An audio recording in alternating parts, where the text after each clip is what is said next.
lovely Maple Grove, Minnesota, and 6footmama.com. This is Still Growing with Jennifer Ebling. Still Growing is a gardening podcast dedicated to helping you and your garden grow. Hi there, everyone, and welcome to Still Growing, and thank you for listening. I'm your host, Jennifer Ebling. Well, I want to start out by welcoming new listeners to our Facebook community. It's the Still Growing podcast group on Facebook, and new members this week include Christy Lynn Olson, Deborah Williams, Maribeth Decker, that's my mama, Carol Dunn, Janet Paulson, Diane Turner Forrestal, Deborah Pouts, Drew Porter, Lynn Clark, Chris Carlson, and Amy Putkonen. Welcome, you guys. Well, the Still Growing Facebook group is really for the listeners and guests of the show. So if you like the show and you want to join, it's a great place to ask questions. You can share your garden stories and interact with the guests that are featured on Still Growing.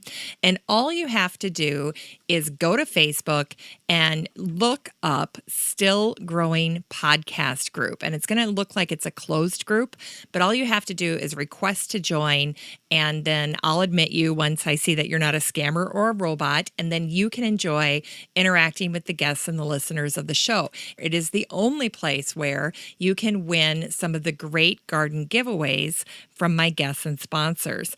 And this week we have a winner for the Jen McGinnis Frau Zenny episode that was a few weeks ago. And Jen was giving away matted 5x7 photos from her garden collection and 2 original photo cards, all from her private gallery at McGinnis Photo. And our winner is Drew Porter. She's a new member from Rochester Hills, Michigan. So congratulations, Drew. And Rochester Hills is where my great aunt Frances lives. So shout out to Rochester Hills. We went through the beautiful downtown Main Street with the gorgeous bright city lights. They light up their Main Street like nothing you've ever seen for Christmas. And the kids and I walked Main Street with my second cousins, and it was just absolutely beautiful. We took a lot of pictures. We did a family picture there. So if you're in that area, it's a great place for holiday pictures. Well, the Facebook group is also where I curate and post interesting garden content that I think you guys would enjoy throughout the week. And some of the posts that I shared this week included something from one of my former guests, Deborah Madison, the fabulous cook and author of the great book, Vegetable Literacy. She had shared that her book, Vegetarian Suppers, is now on sale for $1.99, the Kindle and the ebook version of this. So if you go to Amazon, make sure that you're looking for the Kindle version or the ebook version, and then you can download it for $1.99. I mean, my goodness, it's practically free. So it's definitely worth the download. It's fantastic. A lot of people really love this cookbook. Again, it's called Vegetarian Suppers. So just look it up on Amazon. It's $1.99 for the ebook version. It would certainly make a great Christmas present as well. It's really, really nice. So that's a great deal. The other post that I shared that I just got such a kick out of this week was actually shared in another group, and it was from Becky Wyckoff Green. And she had taken a picture of a glorious hornet nest that's on her property. It's in a tree. And of course, it's a bald-faced hornet nest. And I posted this picture because actually I've been looking for a hornet nest, not one that's active anymore, but I keep taking nature walks, hoping that I'll stumble on one that's been abandoned so that I can bring it into the house. I saw the most beautiful entryway picture where someone had kind of leaned one. It was still attached to a branch, and they'd leaned one in their entryway, and it was just really, really cool. So I want to try to do that. So I've been taking little walks through the woods because this is the time of year they kind of blow down or they'll be abandoned in the tree. So obviously you don't want to go after one that's still occupied by the hornets. But after that first frost, they are kind of done with that nest. So I'm keeping my eyes peeled. I hope I run across one. But her picture was just so glorious. And I asked her if I could please share it with the group, and she said absolutely. She was delighted that more people could see it. So definitely check that out. That is really something else. And if you have pictures of hornet nests, I love looking at them. They are fascinating. You know, those hornets go out and collect wood matter and kind of pulp like cardboard or different types of paper to make their nest. And all the color variation is reflecting all the different sourcing that they have done to find material to put their nest together. So it's pretty tremendous. Today I'm actually recording with the window open. So if you can hear some papers fluttering around, every now and then I get a great fall breeze that comes through my office here. And it's so nice to have my windows open finally. Our air conditioner has been broken over the past month. And so as we wait to get a new one, it's been wonderful that we can finally open windows again and get things cooler here. You know, one of the things that I figured out just recently is that one of the biggest chrysanthemum operations in the United States is right here in Minnesota. So I'm going to be reaching out to these guys.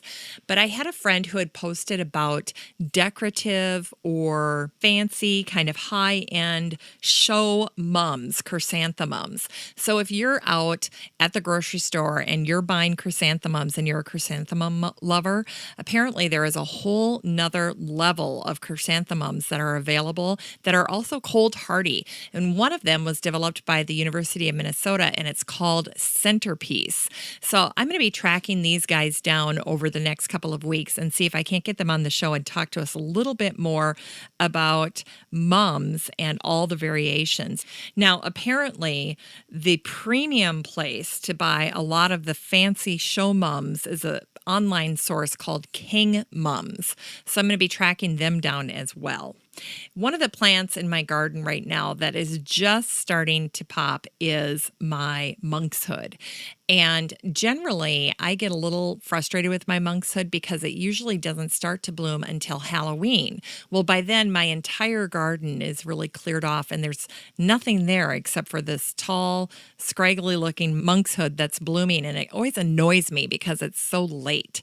But this year, it's spot on. I still have beautiful color in my garden. My shrub roses are on a second bloom. I've got glorious black-eyed Susans and all kinds of coneflower, yellow coneflower and pink coneflower that are still blooming. So it's right there beside its brothers and sisters in the garden, and it's doing fantastic. So I just shared a post about my monkshood as well.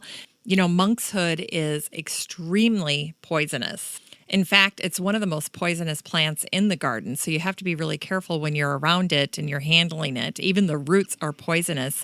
I was reading in an article about a month ago that monkshood was actually used to poison the tips of arrows for spears and arrows for bow hunting. So respect the monkshood and enjoy it if it's finally flowering at an earlier stage this year in your garden.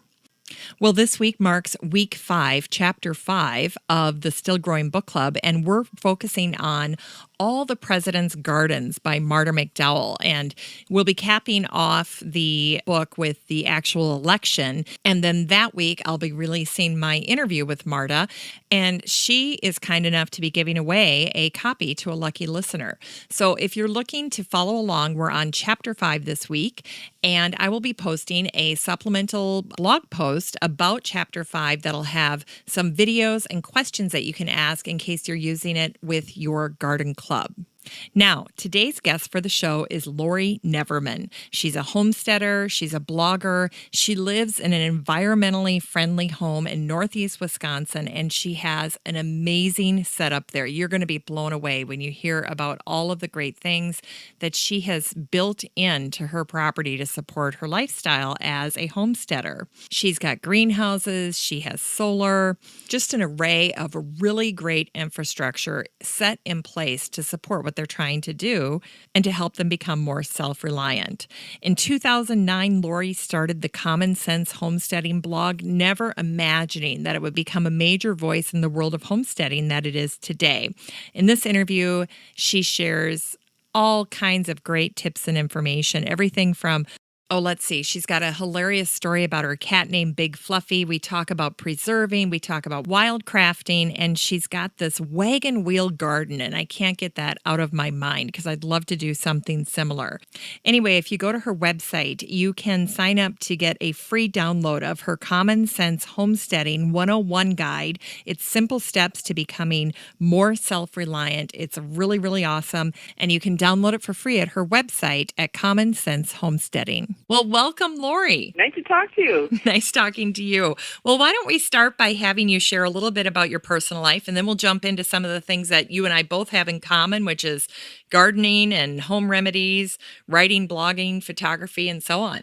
I have 2 boys, and they're in their late teens, and my husband and I live with our boys out on 35 acres in the country. We're in northeast Wisconsin.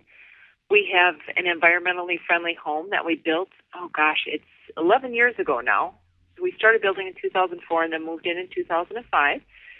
It has a number of features like passive and active solar, a masonry stove, green finishes, things like that. We also have, on the 35 acres, we went 25 out to a nearby organic valley, organic farmer. And then on the 10, we're doing a permaculture transformation. We have a lot of annual gardens, but we're also looking at building up a food web of different perennial crops. So that's been our big project the last couple of years, and that's been a lot of fun. Other things about the house, we do have an attached greenhouse, but we built a detached one. That was last summer's big project. We have a root cellar, a canning pantry. Every day is a little bit different, but every day tends to be really busy, which I'm sure a lot of people can relate to. Yes. Why would you build an unattached greenhouse if you already had an attached one? More room. More room. That was the big thing. Plus, unfortunately, with the way we ended up having to set up the passive solar overhang, we had part of the decking go over the top of our greenhouse. It's right on the east end of our home, attached to the walkout basement. And as the sun comes around during the course of the day, the deck really tends to shade the greenhouse more than it's healthier for the plants. Okay. So it works okay, but it's not ideal. All right. It does better for low-light plants like herbs, greens, that kind of thing. The high-light plants like tomatoes, peppers, things like that tend to get really leggy in the attached greenhouse. And do you ever have moisture issues with it being connected to the house? Do you have any worries around that? No, it's not really a problem because we have just an exterior grade door between the two. Oh, that's great. And then what's the flooring in your greenhouse, out of curiosity? That's just a plain gravel floor. We just had it excavated and then they backfilled with rounded gravel, so it's not too hard on the toes. We did the same thing in the root cellar, too. That helps maintain the natural humidity levels and let it breathe. And, of course, if you spill, it just soaks right in. Yeah, I love that part of it. That's fantastic. It's really nice for things like at the end of the season. I can dig up some of the stuff that's going in the garden, like the parsley, different herbs, and bring them inside and have them for several months longer. So, and, just step right outside and boom, you're there. So. Yeah. And do you use it to overwinter things? Like, are you zone 4 as well? Because we're zone 4 here in the Twin Cities. Yeah, we're borderline zone 5, but we do get some wicked winds. So we can almost overwinter things, but when we get those deep cold stretches, like some of these last winters where you get those 50 below temps and things, nothing wants to live in that, even in an attached greenhouse. So. Really? Huh. Yeah, it's just a little too harsh. It is. And last winter was kind of mild. And in the detached greenhouse, I did have things planted directly in the ground because that one has a dirt floor. And some things survived the winter. They just froze back, but then they came back from the roots. So I'm looking forward to experimenting with that some more this winter. Yes. So I think I have a better idea of how far along things need to be to basically hold them in stasis once we hit the deep winter. Yes. Versus keeping them actively growing. Because our light levels up here in the north just get too low to even keep the things that are tolerant of the cold thriving. Basically things they'll stay alive, but they're not going to grow anymore because the days are too short. Okay. But you can still keep your fresh produce available. It just needs to just be at the point where it can hang out. Yes. And then do you grow a lot in containers just for that very reason that you can then, pull them into the greenhouse, or no? Not too much. Unfortunately, we're at one of the windiest areas in Wisconsin. Oh. And when I've tried container culture, it just really is hard keeping it upright. I have to secure the containers because I want to try blowing over and keeping it from drying out. Okay. The wind just sucks the moisture out of everything. I know. I was explaining that to my kids the other day. I said, everybody thinks it's the sun, why their plants dry out. They always forget about the wind factor. And I'm sure over in Minnesota, you get plenty of that, too. You guys have a great wind resource with being on the edge of the Great Plains. Yes, tremendous resource. I have a friend that has a really beautiful backyard, and she wants to do hanging plants all around her patio area on the perimeter. And she gets dangerously. Oh, she gets so frustrated every year. And she's like, I don't get it. We're watering them. And I'm like, you've got to remember they're hanging in the air. They're suspended in the air. They're drying out like from the bottom, from the sides, all over the place. And then she's basically in a wind tunnel where their home is situated. I'm like, oh my gosh, you're going to have to do drip irrigation and do it multiple times a day just to keep these things going. So yeah, that would be a rough setup. Yeah, it is. Now, your online home, which is Commonsense Homesteading, is a wealth of information. And I know you and I were talking before the interview. You've had a lot of time to get this baby up and running since 2009. I think most people, like myself, like the idea of becoming more self-reliant and are taking steps to become more self-reliant. But you and your family actually live that life. And I love the tagline for your blog. It says, using sound judgment to be more self-reliant. Is it really as simple as making choices that lead a person to be more self-sufficient? I think everything in life is that simple and that complicated all at the same time. Because no matter where you are, I mean, we have, some would say ideal setup because we've got the acreage out in the country. But even somebody who's in town can make an effort to cook a meal at home versus eating a meal out. You know, to develop those basic skills or change your own oil and your vehicle as opposed to hiring somebody else to do it. All those little baby steps add up to saving you money and making you more independent and just self-reliant, I guess. That's it. Yeah, and a great sense of accomplishment when you've done something like that as well. Well, yeah, it's great to look out at the garden when it's all weeded and the trellis is up and then the harvest starts coming in and you think, I did that. Or Yes. With the kids, we did that. Yes. And isn't it great? Have your kids done something on their own or demonstrated that skill of self-sufficiency that's kind of surprised you? Well, I don't know. I hope you don't have too many no-nuts and vegans on your list or your listeners' lists. But we do have rodent issues. We have squirrels and fat little rabbits who have been continually raiding the garden. So my youngest took it into his own hands, and he did thin out the squirrel and rabbit population a little bit this year. The boys just, matter of fact, it was clean, quick, and they cleaned up the animals together. They skinned them and cooked them, and yeah, we had supper and a little less of the garden raiders. So yeah, I was really somewhat surprised that they were on YouTube. I'm like, we can do this. I love YouTube, of course. You can find instructions for just about anything. Oh, honestly, yes. So yes. So yeah, that was one of their most large projects that they did recently because it did take them some effort. Other YouTube video that we tried recently, shaving the cat, but that was a family affair. 2 hours, 4 people, cat hair everywhere. Oh my gosh. Now, why'd you shave the cat, Laurie? Well, we have this cat that we refer to as Big Fluffy, and he's so hairy. He's a Maine Coon, and he's been outside with all of our kitties because they keep patrol of the yards and garden. And as summer came on, he was getting out into the burrs. He's coming home every night just covered in burrs. And so a friend of mine who lives in Michigan and has a Maine Coon, she's like, I shave him for the summer. I get him shaved for the summer. It's nicer for the kitty, and then they don't pick up so many burrs, and it's just easier for them to keep their coat clear. And he had some matting in his fur. You know, it's long hair. It does that thing. And so we were able to get all the mats out.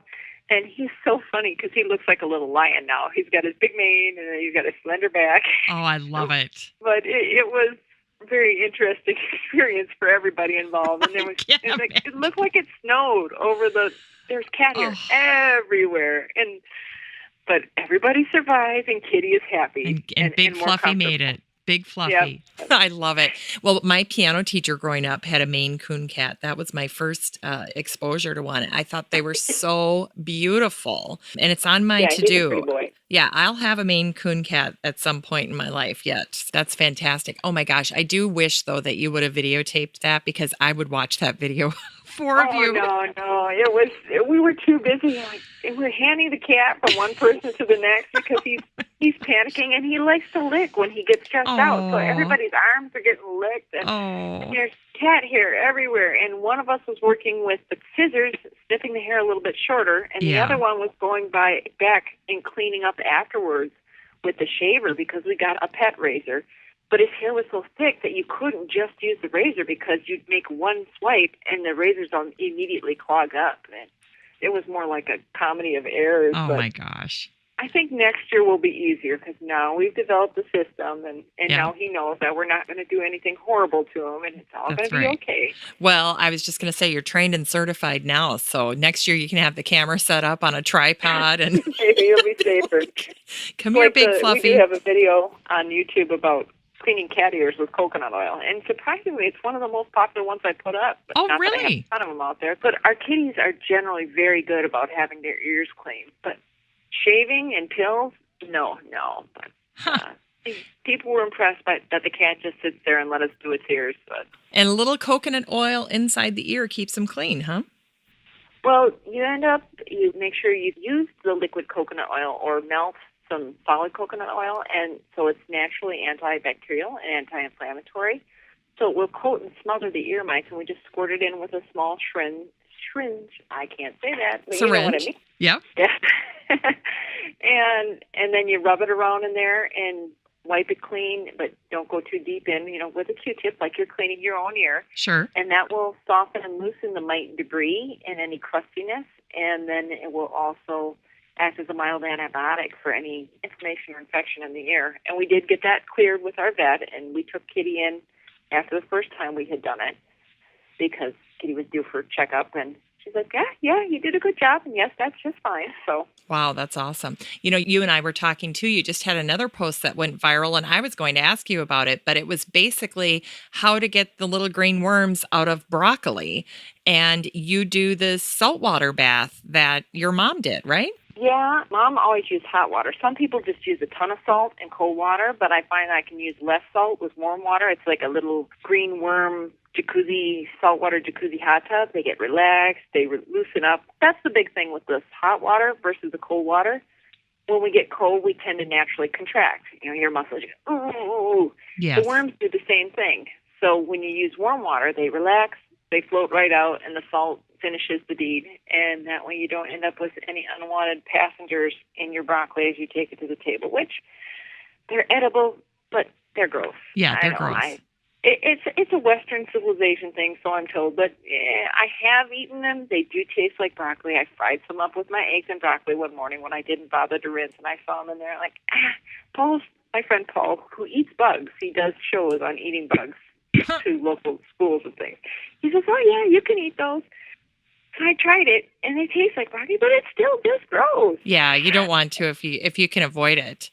Yeah, so. Wow, but this was a really... especially if you have company over. Yeah, well, exactly. And this was a really popular post for you. Well, I was really surprised. I shared it on Facebook, and there's so many people who were saying, too, well, I didn't realize there were worms in broccoli. Oh, my gosh, I'm never going to eat broccoli again. And some people saying, well, I'm just going to eat broccoli from the supermarket because that doesn't have any worms. And I'm thinking, well, that's fine. That's certainly your choice. And the thing is, I personally would really rather have broccoli that I know is safe enough that the worms will eat it rather than broccoli that's been sprayed with so many pesticides that nothing wants to eat it. But that's just me. Touché. Very good point, Laurie. And it goes back to something you and I had already talked about as well, which is you have to grow it to know it. You have to experience growing broccoli to know that there are worms in broccoli. Yeah, I think that's a perpetual problem. I'm sure you run into this with your readers and listeners, too, that a lot of people are so detached from their food supply now. The classic example is the people who say, well, anybody who's going to eat meat should get it from the grocery store where no animals are harmed, and which obviously is utterly ridiculous to anyone who knows anything about meat. But I had another incident with my sister-in-law, sweet lady, but has never worked outside, and she thought she loves potatoes. So she was going to grow some potatoes with her kids. So I gave her some seed potatoes, and I instructed her how to plant them, and she and the kids put them in the spring. Well, fall comes around, and she calls me, and she said, well, the plants are dying back, but they never grow any potatoes on them. aren't they supposed to grow some potatoes? I said, did you dig the potatoes up? She said, no. I said, potatoes grow underground. You've got to dig them up. She said, oh. To anybody who's ever grown a potato and harvested them, that's a super obvious thing. They're a root vegetable, but to somebody who's never done it, not so obvious. Yep, you're right. And often people refer to self-sufficiency by saying things like the lost art of this or the ancient knowledge of that. Are there self-sufficiency skills from the past that you're curious about that you would like to know more about? I do. One of the areas that I am just starting to experiment, I never have enough hours in a day, is the simple basic herbalism, like the herb wife, the ale wife type of thing. The basic working with the weeds that grow wherever you're at and using them for food and medicine. I think that's a skill that everybody should have, and I have a whole series on the website, the Wildcrafting Weekly Weeder Series, that I want to go through this year and update, because it's just, there's food underfoot, and we don't even recognize it or know anything about it. It's not just keeping some wildflowers for the bees. It's like, well, no, they're good for us too, for food and medicine. Like, one of the stories that one of my early mentors for using the weeds shared with me, it kind of evolved together. We had gone foraging at a farm. She noticed that their field had a lot of St. John's wort growing in it. Okay. And mullein. And we went in there and we were picking, and she was talking to the farmer who owned the field, and he had ear problems that led to partial deafness earlier in his life. And mullein, one of the things that it is used for is treating earaches and ear infections. And she was telling me, she said, maybe if he had known what was right outside of his door, maybe whoever was his caretaker when he was a little boy and the incidents happened, maybe they could have helped him with that, and maybe he'd still have all of his hearing. Oh, isn't that fascinating? Like, we walk by this medicine every day and we just don't even know it. Yeah. So that's one thing. And another thing I dabble in occasionally, usually when I have too much of something that's going to spoil, is home winemaking. And I want to try experimenting with mead making, because I don't know if you've read this or not, but they're finding that the wild fermented meads have an antibiotic action above and beyond the alcohol. Oh, really? Like, they may be effective against some of these antibiotic-resistant bacteria. So that's another area that I really want to learn more about and, get into the whole wild mead thing. But the wild yeast can be tricky because you don't always have that guaranteed ferment like you do if you use a commercial package yeast. I mean, if you dump your package yeast in, it's going to take off. It's going to get the sugar. The wild yeast can be a little bit fussier. You don't know. You might end up brewing a good wine. You might end up brewing vinegar.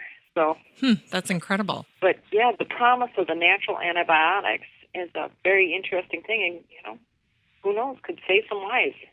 Well, and it seems to be a natural next step that this would be an area that people would grow to be curious about, because I just interviewed Eric Sandroot of Mighty Axe Hops. And so he started growing hops and providing hops to microbrewers. And this is like another step in the whole grow your own beverage kind of a thing. Yeah, the craft brew industry has really grown by leaps and bounds in recent years. It's fascinating to me. I'm not a big drinker, but I still appreciate both the art and the science. Now, in terms of self-sufficiency, are there endeavors that you have tried that you no longer choose to do because they just aren't worth the time to you?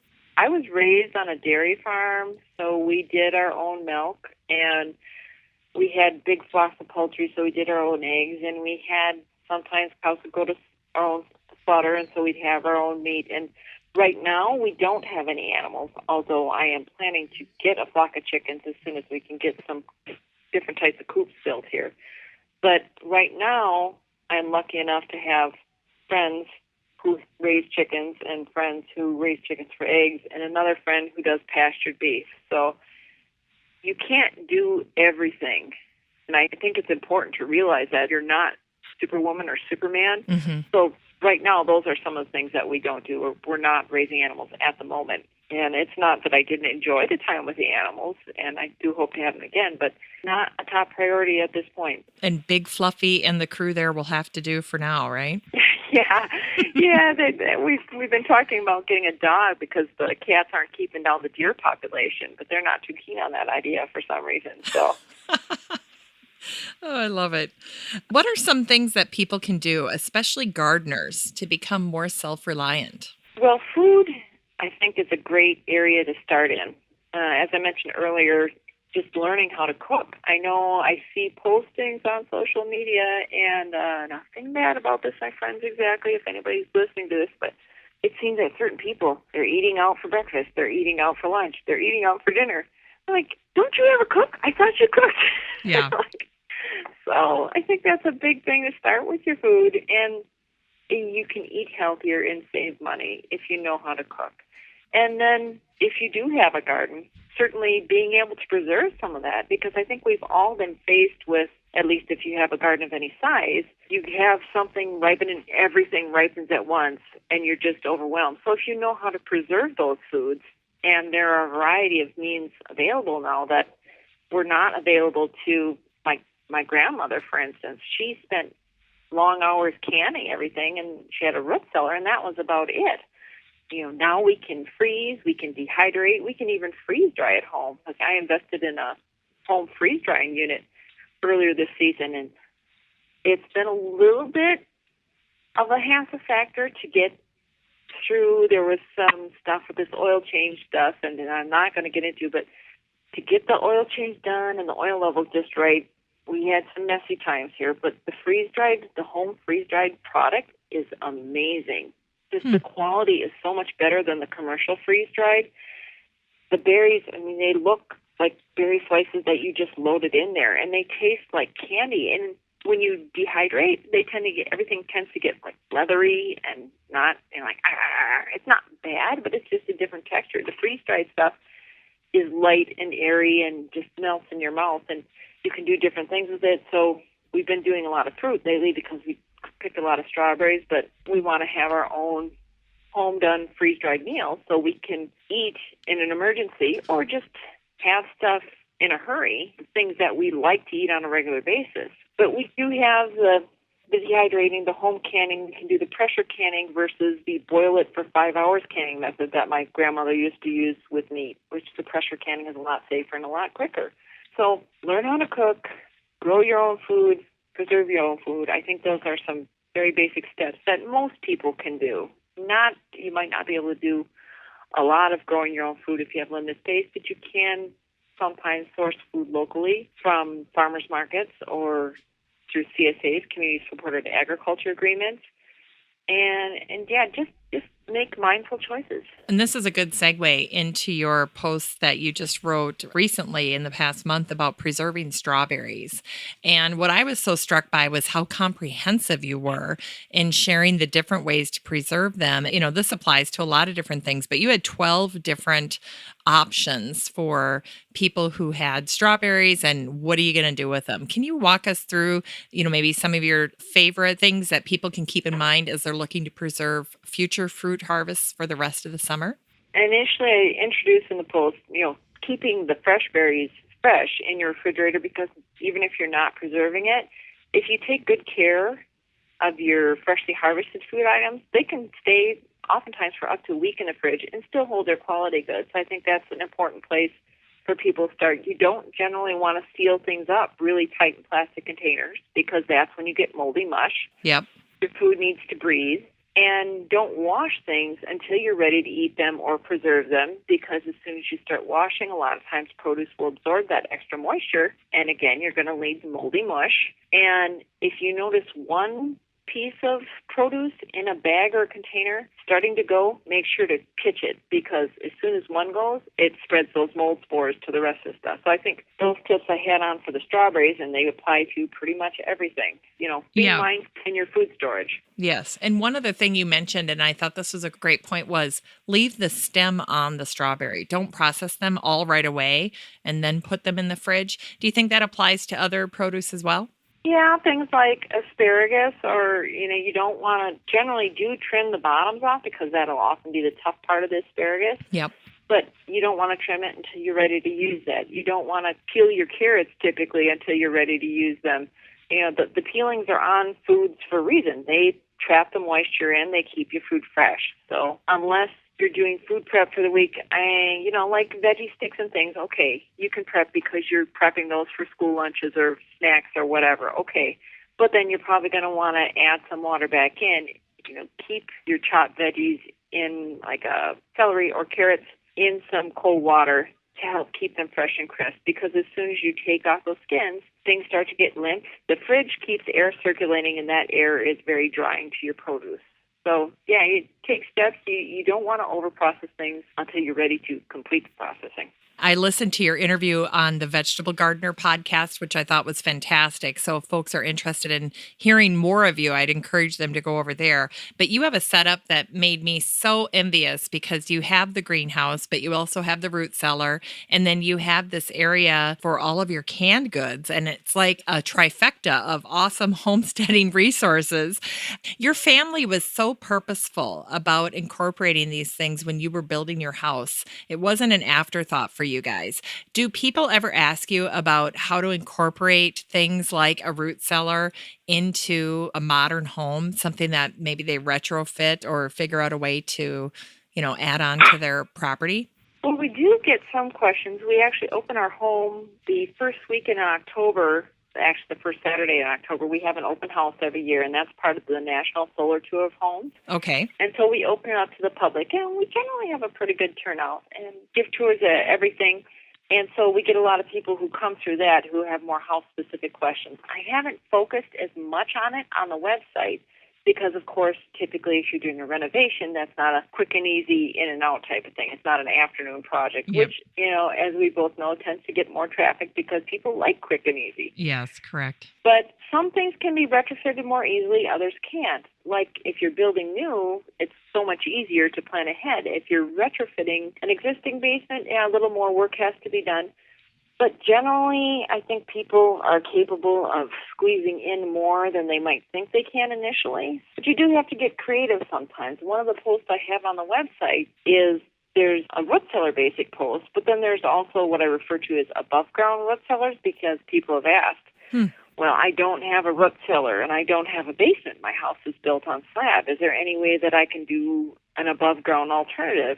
And the post just breaks down different types of storage that you can do in most homes, like under bed storage or closets, or if you've got a side room, or you can sneak things in places that tend to be underutilized in an existing home. So if you're creative, you can figure out a solution most of the time. Now, what's something that you wish gardeners would incorporate into their garden practice, a habit or a resource that when you're talking to new gardeners, they're just not aware of or they don't know to do? Probably a couple things. I encourage people to get to know their weeds as opposed to just pulling everything out, because there are actually a lot of weeds, as I mentioned earlier, that can be used for food and medicine. And some of them make very good ground cover. They can protect your soil and shade the ground so that it doesn't overheat in the summer, so it doesn't lose all the moisture in it so fast. Yep. And once you get your primary plants well established, you don't have an issue keeping some weeds for your ground cover. And a lot of the insects, like the bees, they use those weeds for cover and for food. And I think working with your weeds and learning how to use them as a resource as opposed to just panicking, oh my gosh, something's weedy. It's like, well, yeah, good, bad, indifferent. It's just one part of things I think that is neglected by a lot of people. Oh, and another funky thing with the weeds is that some of them will improve the soil. Weeds tend to show up when the conditions are right. A lot of them are transition plants that they will show up where nothing else will grow, and they will bioaccumulate. They will die when they compost into the earth. It enriches the earth, and then other plants can come and flourish.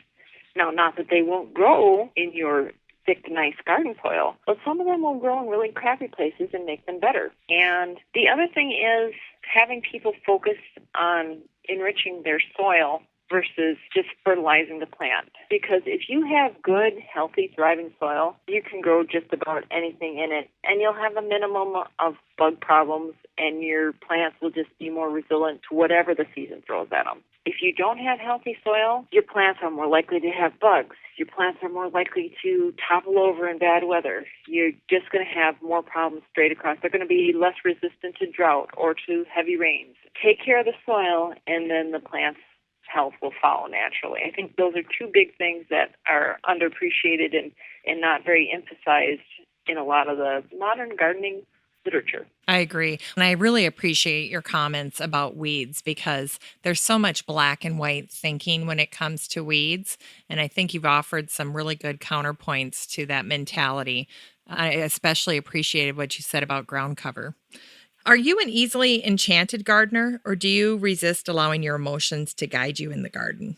Well, that's one of the best parts of gardening, isn't it? Yeah. I think. and it's healing for me to be out in the garden. Well, most of the time. Sometimes, when I'm getting frustrated because the deer have lopped off the top of the beans again, that's not so relaxing. But overall, I garden not just to put food on our table. My garden is like painting with a living palette for me. Okay. Like adding in these flowers here, this color vegetable, and mixing and matching the colors, the garden, the herbs, the vegetables, the fruits, the flowers, and everything. It's my way of expressing myself. It's not just the food garden. I know I had a little bit of a discussion with my brother because the boys and I were working in the garden and some particular task was taking longer. We weeded a bed of root vegetables. We put up trellises on different sets of peas. And he's like, well, the time it took you to do that, you could have had a real job and you could have made enough money to buy a whole truckload of peas. Like, you're missing the point. It's not just the end result. It's the experience. So. Yes. I like hearing you say that too, because when I hear about homesteading and self-sufficiency, my brain can start to immediately think of utilitarian and, very purposeful and very deliberate, planful types of activities. But there's joy and pleasure in this as well for you. There should be, I hope, because if it's all just work all the time, then it's draining. It's exhausting. So good to at least appreciate what you do and get some enjoyment from it. Yeah, that's right. Here's something that you touched on briefly, but it's this term wildcrafting. And it's a term I hadn't heard before. I've heard of, foraging, and that to me, implies that you're incorporating things like weeds or things that people think of traditionally as weeds into, the table or cooking. What is wildcrafting? Do you know anything about where that term came from? And then how do you incorporate it into your daily life on your homestead? So wildcrafting, I was first introduced to it by my mentor, the one who was talking about the gentleman with his ears in the mullein. And it's just basically, root, wild, and crafting wild harvested plants and using them for food and medicine. Sometimes we use it a little more, sometimes we use it a little less. I guess it's the whole daily life on the homestead. Of course, this time of year, there's a lot of everyday type things, like if you're in the garden and you get bit by a mosquito, then you just grab some plantain. That's Plantago major in our area. Okay. Although, which is the broadleaf plantain. It's large oval leaves, very pronounced veining in them, like a celery stalk. And you smash those and you put them on bug bites and stings, and they are just amazing. They take the itch and burn away very, very quickly. Best thing I've ever found for treating bites and stings. So that's something that we use a lot of course, working outside. And I also make it into an infused oil. I take that oil and make that into a salve so that we have it available for the off-season. Other times, I'll harvest the wild-growing plants, the weeds, and use them in food dishes right along with my tame stuff. Like one of my boys' dishes that they will ask for specifically using weeds is I make a version of sponacopita, the spinach pie, and except for I'll use lamb's quarter, otherwise known as goosefoot, and I'll substitute that for the spinach. And you can substitute, there are a number of different wild greens like pigweed, the lamb's quarters, and they chop and saute, and they make very good substitutes for your typical greens like spinach that by this time of the year, they're already bolting and you can't get a harvest anymore, at least around here. We'll all be putting in a fall planting later. we eat them right along with the tame stuff. Purslane, for instance, makes a pretty decent salad green. I don't know if you're familiar with it. It's a succulent. It grows low to the ground. It has little oval leaves, and they're kind of little fat buggers. Yes. And yeah, it looks like it is a succulent, isn't it? Yes, it is. And it's related to moss roses, interestingly enough. Oh, I can see that. But tastier. So I grab a few purslane leaves and throw those into my salads too, and they add a little bit different taste and crunch, and they're very high in omega-3 fatty acids. There are a number of plants that I harvest and dry to keep around for medicinal use, like the mullein, and I will make, if we have enough flowers, which I think we should have this year because I purposely transplanted several mullein plants into one of my garden beds and like cultivating my weeds so I would have easier to harvest flowers. The mullein flowers are kind of unusual. Well, I guess not that unusual, but they don't tend to flower all at once. They have these big, tall stalks, and just a few flowers will open each day. So to get enough to infuse, you typically have to harvest over a longer period, gather them up, and then infuse them in oil. So, is the mullein, is that with the tall yellow flower? Yes, that's the one. It has a rosette of leaves, and then the second year it shoots up the tall yellow flower spikes. Okay. Is that one of the ones that you use the most? The plantain is used the most, and the purslane and the edible weeds I do tend to use the most. And then the medicinal ones, I just like to keep a stash, and thankfully we're pretty healthy most of the time. So we use more of the stuff that we can eat because that's a daily tonic type of thing. Speaking of edibles, what are some of your favorite vegetables that you like to grow? Tomatoes, the ubiquitous tomatoes. Everybody loves tomatoes, although it's a whole fruit vegetable thing. But yes. I think we have over 50 tomato plants in the garden this year. Oh, my gosh. Not because I would normally plant this many, but because I started tomato seeds, and then they all grew, and I wasn't able to find homes for all of them. So you were trapped. I didn't want to throw them out. No. They're my babies. Yes. So we ended up tilling up some extra land and just throwing them into the rough sod, and everything's growing. There's tomatoes from one end of the place to the other. But my youngest can sit down and eat an entire pint of salsa on his own. So if they grow, we will definitely use them. Tomatoes are a huge hit. Love homegrown carrots too. They're so sweet and so delicious, and the colors are fun because, of course, you go to the store and you look for carrots. Well, they're almost always orange, and sometimes they'll have the rainbow ones. But here, I've got orange, red, white, yellow, and they're so pretty and they're so tasty. And home green beans, too, are just amazingly delicious compared to the store variety. I know we were at a wedding once several years back. It was at a golf course, and it was when my boys were quite a bit younger, and we were served an entree, and there was mashed potatoes on the side and green beans, and they were served, everything was served, everybody got the plates at the table. And the boys like green beans, generally speaking. But they took a bite of the green beans. My youngest took a bite. He starts chewing. He said, these green beans aren't very good. He said, they should take out some of this grass and put it in the garden instead so they could grow good green beans like we have at home. Love it. It's like, it's a golf course, honey. They're not going to do that. No, they're not going to do that. Oh, I love that. Those are some of our favorites, I think. Wow. Somehow, everything you grow with your own hands just tastes that much better, right? Absolutely. No question. So what do you like to do with your garden harvest? I mean, you've talked a lot about, getting in the kitchen.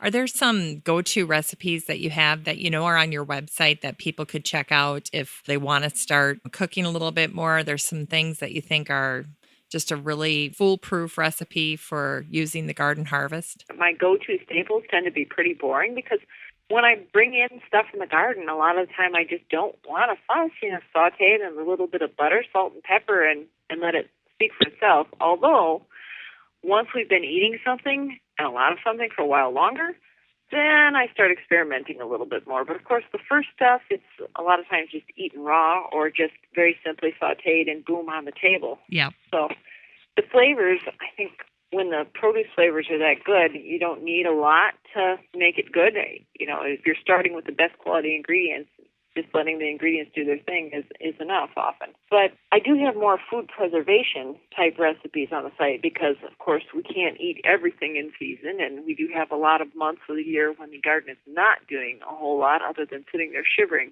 So that's the kind of recipes I have more of on my site, and there's how to can a variety of things, and fruits, vegetables, that type of thing.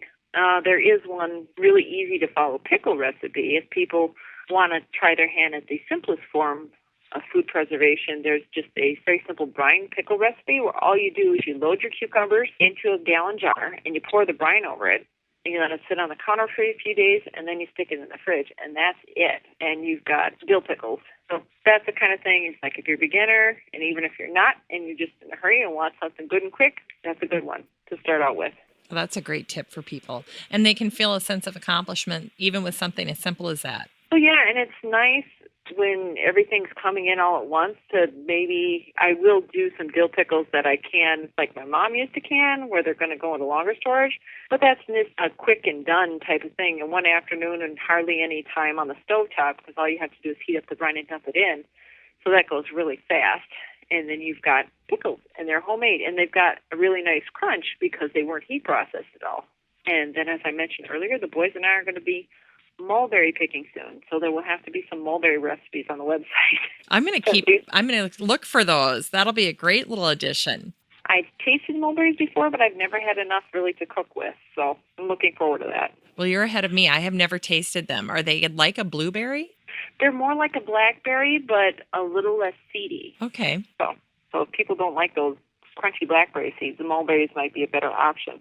Are they very big? I'm not sure of the ones that we're picking because I've never met this person before in my life. This is what happens when you talk to a friend of a friend.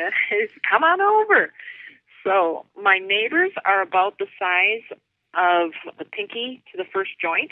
Okay. So they're a pretty good size berry, but I'm not sure. They do have a range of sizes. Some of them I've seen at the strawberry patches that we go to. They have a nature walk, and they have more wildlife mulberries, and those are more like pea size, similar to that size. And I do know that some of the modern types, there's like an Illinois mulberry, those will get more the size down to the second joint of your little finger. So those are a big berry.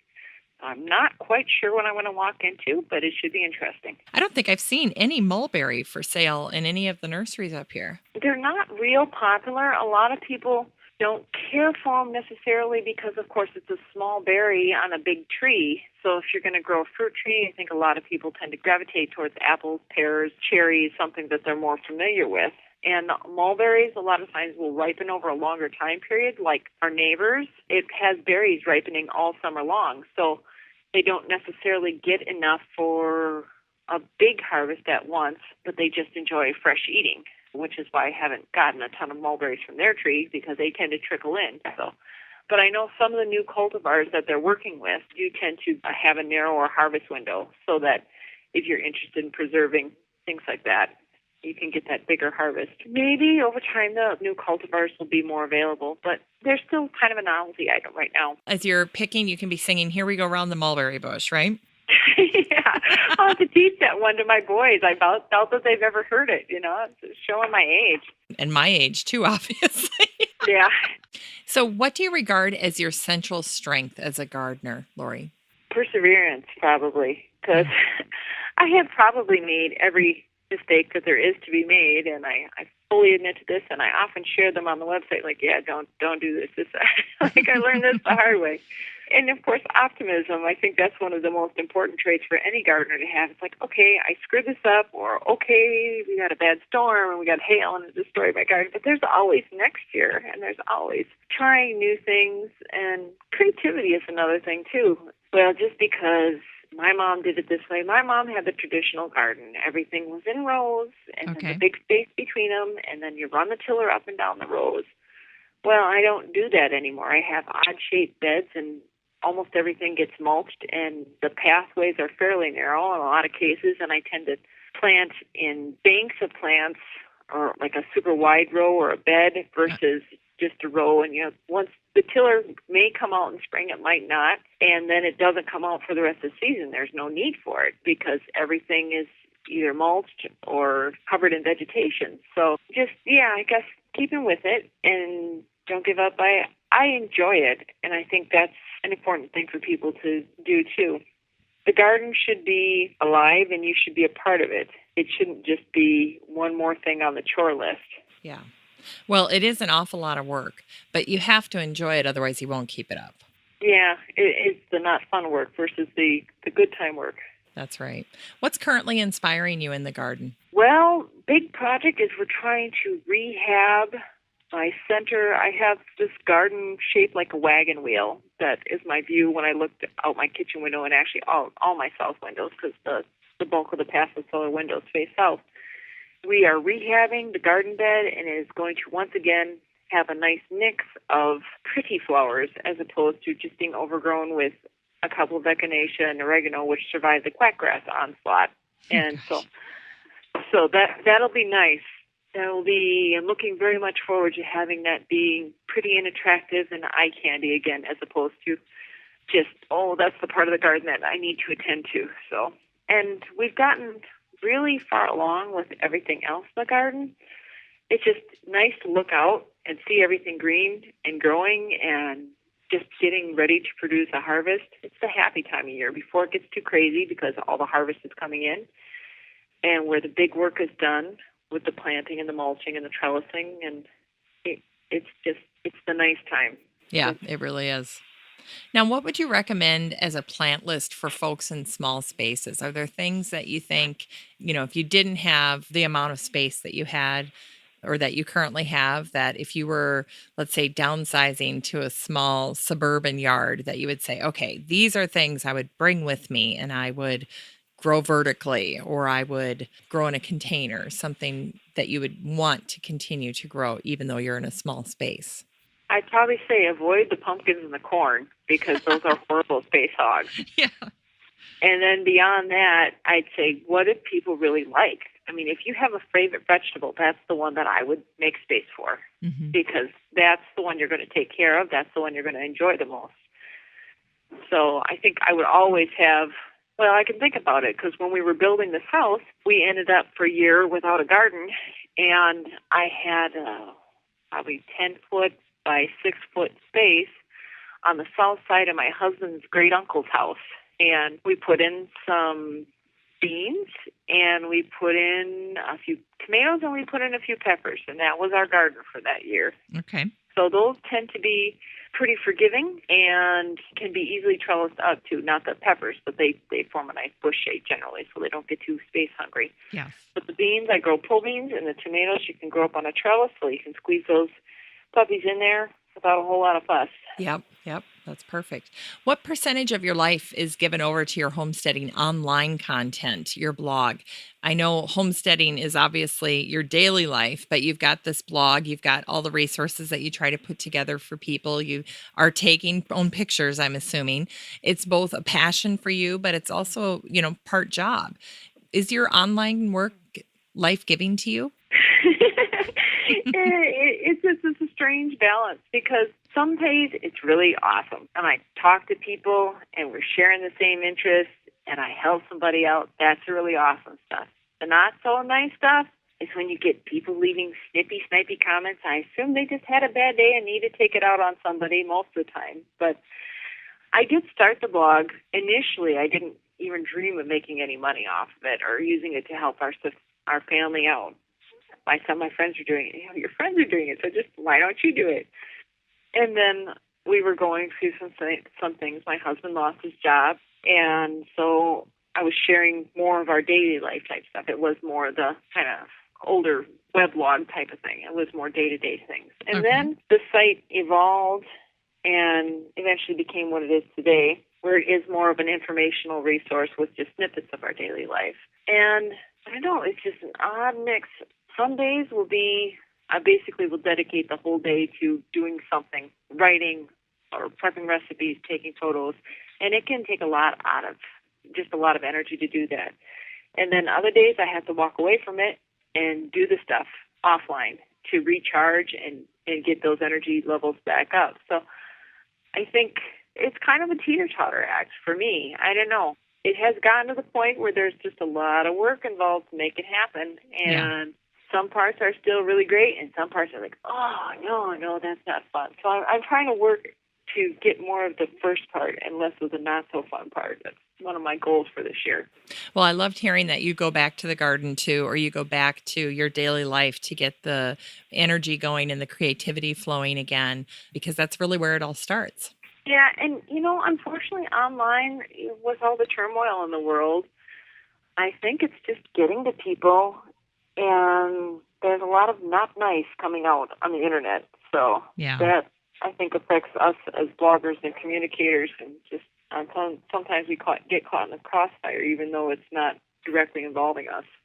Well, and I always think of gardening as such a neutral, safe topic. And it really is fascinating to see how passionate people can get about certain practices or even, just a simple post about, how to grow or not grow a certain plant. It's pretty interesting. I've always done it this way, and it works Yeah. great for me. I'm like, I never do it that way. And it's okay, people. It's all Yeah. good. Yeah. It's just plants. It's just plants. Well, in terms of connections, what bloggers or experts do you admire and follow online? Ooh, I do not have nearly enough time to go and stalk people and check out everything they're doing. Every day, it seems lately, it's just kind of a mad rush. I do have a group of ladies that we collaborate in an online Facebook group, so I tend to follow a lot of their blogs more closely than some of the other ones. I don't know if you've heard of the Homestead Bloggers Network too. No. There's a lot of good.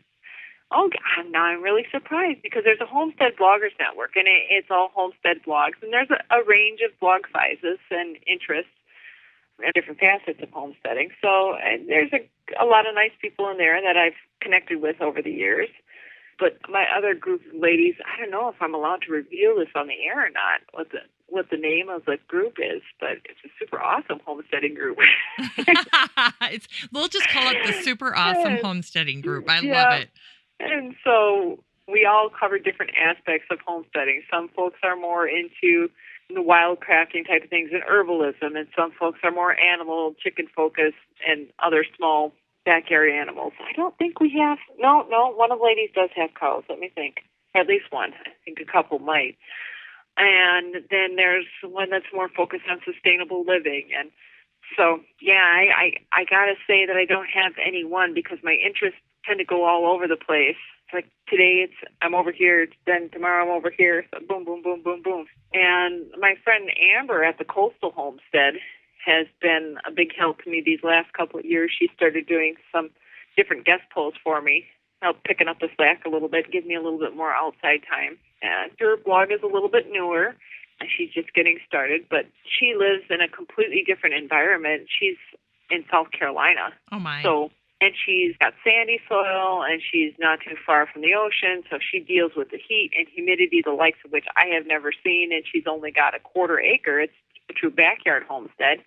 Wow. And what she crams into that amount of space to me is just amazing because she's got bees, she's got goats, she's got chickens, all in a quarter acre and the garden. I'm like, where do you put it all? Wow. That's awesome. I bet so, yeah, there's always more. With the internet, you can always find something else to learn, something else to do, something else to try. It's an amazing resource.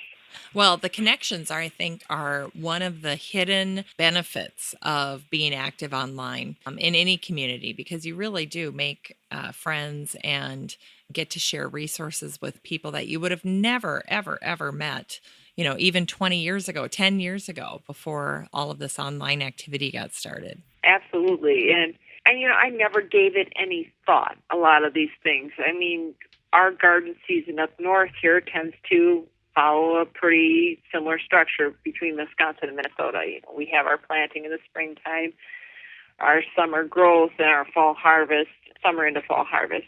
But down south, folks are heading into fall and winter, and they're just gearing up for their gardening season because there's a lot of stuff they can't grow in the middle of summer because it just gets too hot. Yes. Everything burns out. So it's expanding my reality. I think that's a very good thing. And just I've learned so much, and I hope that I've been able to share and help other people learn too. And it's just this community exists that, my mom never had access to when she was my age. And it's fascinating, sometimes a little scary, but overall a great resource.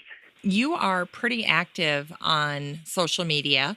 I've seen your Facebook page. I've seen some of your posts on Twitter.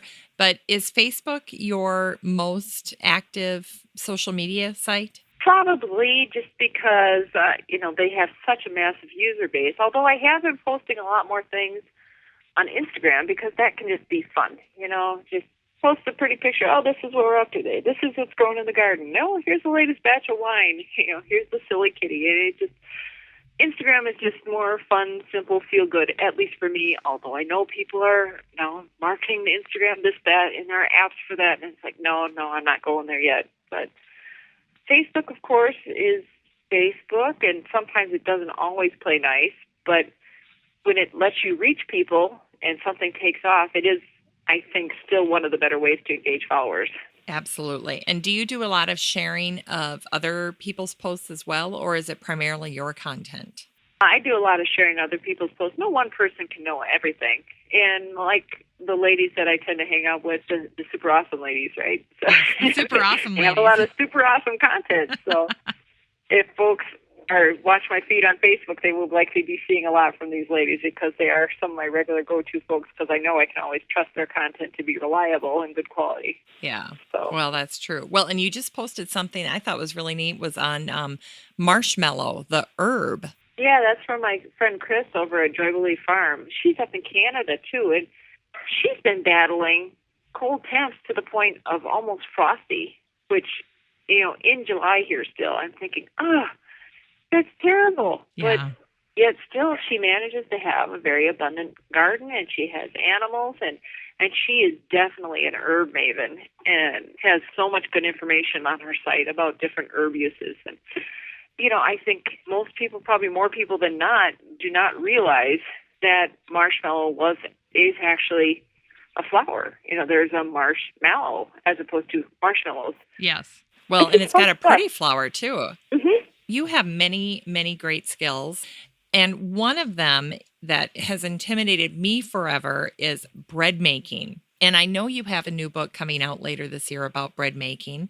Can you give me a preview of it? And can you talk a little bit about how do you get someone like me who's a little afraid of it to get started in it? Well, hopefully this book will help with that because my husband was one of my proofreaders, and he said, well, you should explain this. You should explain that. It starts out with a troubleshooting guide, and we try to go through and nail all the typical questions that new bakers have when they get in the kitchen about what type of flour you use, temperatures that things are at, all the different equipment, everything, and just basically put even how many pans can I fit in the oven, where in the oven should it go, things like this, that once you've done it, it's second nature. But when you're new to baking, it can be a little bit intimidating. Because I grew up as my mama's shadow, and we baked, and we baked, and we baked some more. I'm the youngest out of 6 kids, so there was always a lot of baking for just feeding the family. And then we had a catering business that we started when I was 15 and a half with my mom and my 2 sisters, and that was my summer job through most of high school and college. And we used to make all of our baked goods from scratch, pies, cakes, buns, and breads. And I have rolled thousands upon thousands of little light dinner rolls over the years. Wow. So that's what people like. It's like, okay, you have your chicken dinner, you get your little dinner rolls with it. Well, most people just get those at the bakery. Oh, no, we made them all from scratch.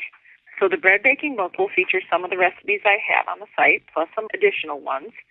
There are over 25 different recipes.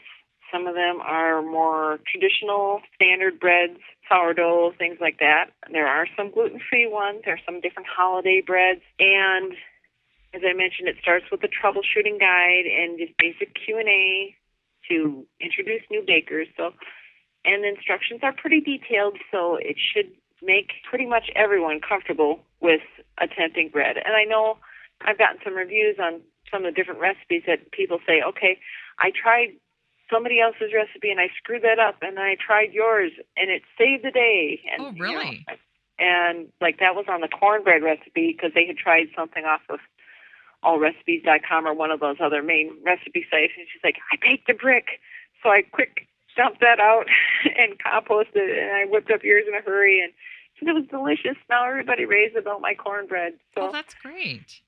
And there's a couple different sandwich breads that we use regularly, and people say, this has become my go-to recipe. I never baked a decent loaf of bread before, but this one works every time. So the recipes that I shared in there are ones that we use on a regular basis that have, my kids can make them. And a 15-year-old boy can make it. Most people should be able to manage it. Okay, all right. So do you use a bread machine, Laurie?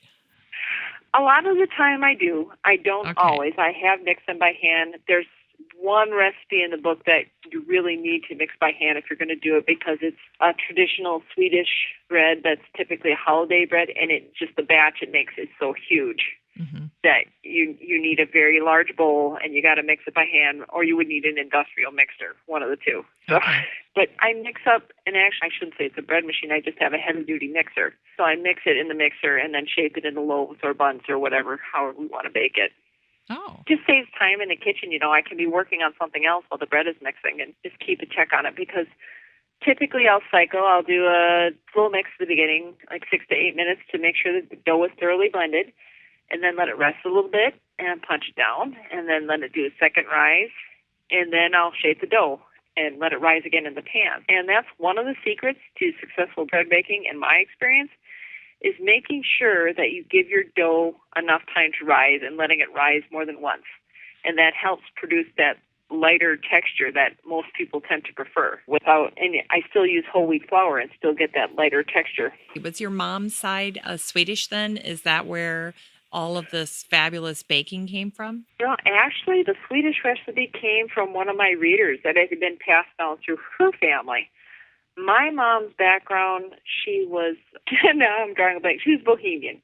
Oh, really? But her mom was a big baker, and then my grandmother was a big baker too. She used to be a cook at a local retirement community. Grandma did, and then Mom, of course, we had the catering business. But her first job when she was, I think, in 8th grade, her first job away from home was going over to do the baking at a neighbor's, because there was a neighbor who was bedridden with one of her pregnancies, and she had a big family.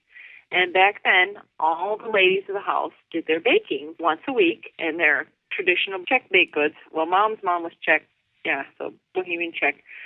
And Mom went over, and she had to make their kolache and roliki. I don't know if you're familiar with them, but they're on the website. Okay.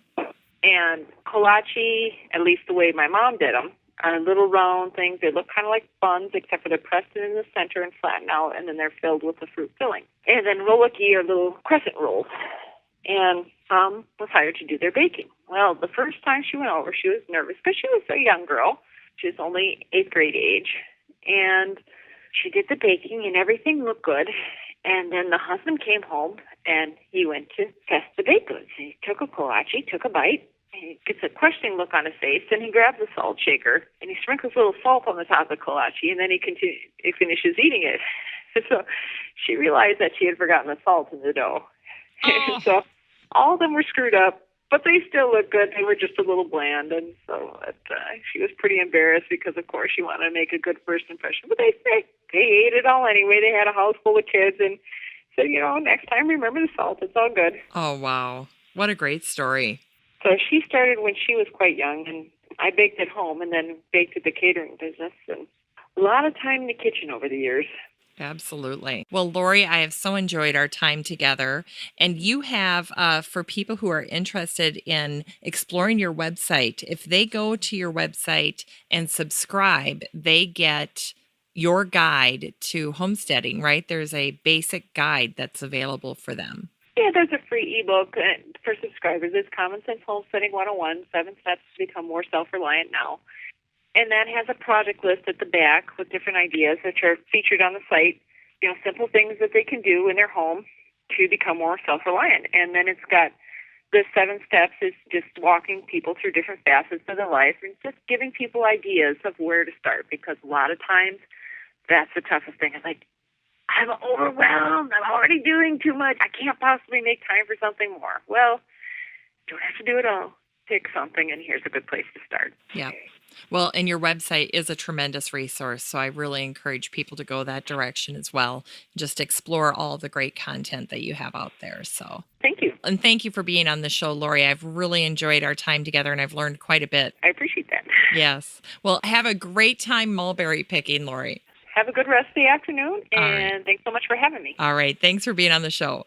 Yep. Bye-bye. All right. Bye-bye. Well, that's it for the show today. I want to thank Laurie Neverman, my homesteading expert, for being my guest. And I also want to thank my team at Podfly Productions, David Myers, Ein Kadena, and David Gregerson. I could not get the show out without these guys. Literally, they just save my bacon every single week. And also my production assistant, Taylor Davey. Just a reminder that I'll have all of the information from today's show on my website at 6footmama.com. That's the number 6, FTMAMA.com. There are a lot of tabs there. You can look up the show. All the shows are posted there, all the show notes, all the resources and contact information.